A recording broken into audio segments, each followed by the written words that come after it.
Lesti Kejora ternyata tak pernah melarang sang suami Rizky Bilar melakukan sesuatu termasuk membeli barang yang diinginkan. Bahkan hal yang mengagetkan, Lesti Kejora tak melarang jika Rizky Bilar menikah lagi. Namun Lesti Kejora mengajukan syarat kepada Rizky Bilar jika mau dimadu. Hal ini diungkap Lesti Kejora kala bersama Rizky Bilar berbincang dengan pengusaha Rudy Salim. Momen ini seperti dikutip dari kanal YouTube Prestige Productions pada tanggal 27 November tahun 2021.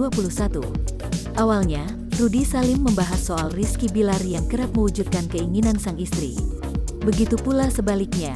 Selain itu, Lesti Kejora juga tak pernah melarangnya untuk membeli sesuatu. Itu yang aku kagum, dia, Lesti Kejora, nggak pernah ngelarang aku beli sesuatu, ujarnya.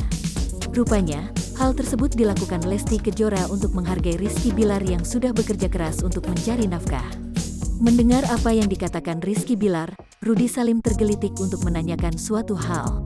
Kalau minta nambah istri, tanya Rudy Salim. Mendapat pertanyaan ini, Rizky Bilar langsung gelagapan. Itu sih yang agak susah, dan gak mungkin ya, jawab Rizky Bilar. Namun, melihat suaminya gelagapan ketika menjawab, Lesti Kejora kemudian angkat bicara. Tanpa diduga, Lesti Kejora mengizinkan Rizky Bilar untuk poligami asalkan dengan satu syarat. Kalau itu saya sih lebih ke oh iya ya, sini semua asetnya, ujar Lesti Kejora.